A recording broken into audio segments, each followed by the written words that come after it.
ये नोटिस मुझे कल रात 8 बजे मिली है और ये मामला ये हुआ है कि अभी आप लोगों ने भी देखा होगा कानपुर देहात में एक कांड हुआ है जिसमें बुलडोजर चला दिया जाता है उनके घर पे और माँ बेटी जिंदा जल जाती हैं।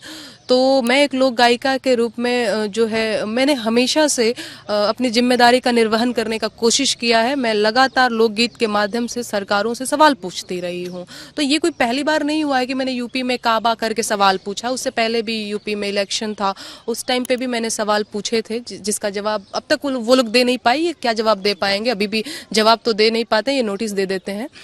तो उस चीज़ पे इनको बड़ा मिर्ची लग गई कि भाई ये कैसे हो सकता है।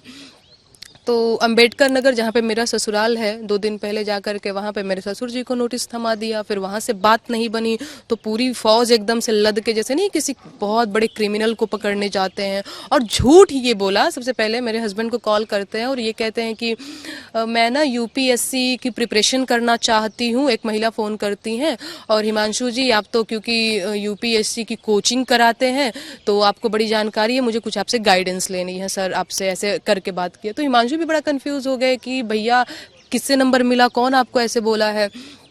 तो हमको कहीं से भी नंबर मिला है, हमको बस आपसे गाइडेंस चाहिए, आप एक बार मिल लीजिए, ठीक है। फिर हिमांशु ने बोला नहीं ऐसे तो मैं नहीं आ सकता हूँ किसी से भी मिलने। फिर 15 मिनट बाद कॉल आता है कि हम कानपुर देहात से बोल रहे हैं, फलाना दरोगा बोल रहे हैं, हमारी पूरी टीम आई हुई है, ये नोटिस रिसीव कर लो।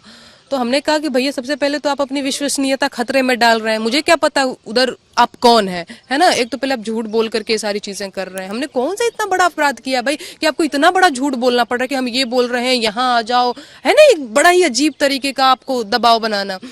फिर बात हुई तो हम लोग थोड़ा सा मतलब बच रहे थे, क्योंकि हाँ ऑब्वियस सी बात है, डर तो जाता है आदमी कि भाई हमने क्या ऐसा किया है कि पुलिस की ऐसे। और मेरी अभी शादी को यकीन मानिए 8 महीने हुए हैं और यूपी बिहार में बहुत बड़ी बात मानी जाती है घर में इस तरह से पुलिस दरोगा का आना। मेरे ससुर जी कितने परेशान हो गए हैं कि बेटा क्या हुआ है। तो मैंने कहा कुछ नहीं पापा, आप चिंता मत करिए, कोई इतनी बड़ी बात नहीं हो गई है। ये कितने पुलिस के लोग आए होंगे? वहां पे भी पूरा एकदम जीप भर के गए हुए थे। और यहाँ आपके पास? यहाँ पे भी 6-7 लोग आए हुए थे। अच्छा ये बताएं कि नोटिस में लिखा क्या है?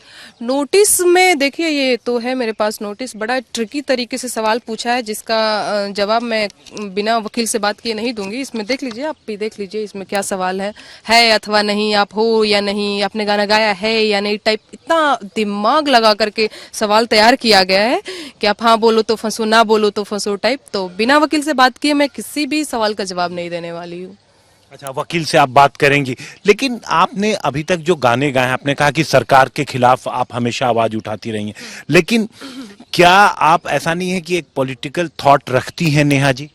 नहीं देखिए, हम क्या बोलते हैं, हम वोट करते हैं आपको, आप जो है मेरी वजह से, हम सब की वजह से सत्ता में है, तो हाँ बिल्कुल आपका अपना थॉट होता है। बाकी मैंने हमेशा से कहा है कि मैं खुद को लोक गायिका कहती हूँ। लोक गायिका मैं मतलब जो आम जन की बात, आम जन के गीत गाती हूँ, आम जन की समस्याओं के गीत गाती हूँ। लेकिन उस समस्या में आप ऐसा नहीं होता कि किसी एक पर्टिकुलर सरकार को ही टारगेट करती हैं? उत्तर प्रदेश, एग्जैक्टली उत्तर प्रदेश में अभी किसकी गवर्नमेंट है? बीजेपी की है। सवाल मैं किससे पूछूंगी? सपा से पूछूंगी? नहीं ना, सवाल उसी से पूछा जाएगा जो सत्ता में होगा। अब आपको लग जाती है मिर्ची तो मैं क्या करूं?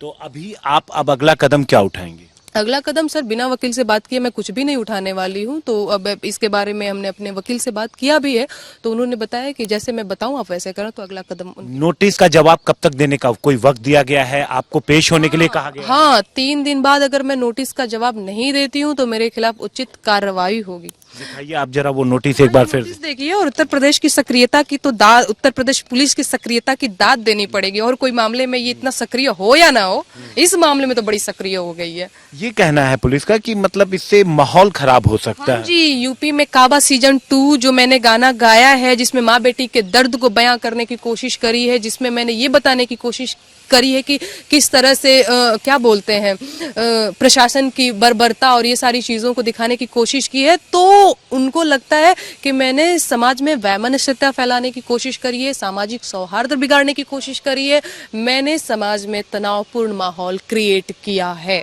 तो नेहा सिंह राठौर जिस तरीके से अब तक गाती रही वो आगे भी गाती रहेंगी? एग्जैक्टली, मैं नहीं रुकी हूँ। यूपी में काबा सीजन 1 जब आया था, उस टाइम एकदम इनके बड़े बड़े सांसद विधायक एकदम भेड़ बकरियों की तरह चले आए थे यूपी में, यूपी में तो हर भतार बा, फलाना ढिमकाना करके। मैं तब नहीं रुकी थी, मैं अब रुकूंगी, मैं बिल्कुल नहीं रुकने वाली हूँ।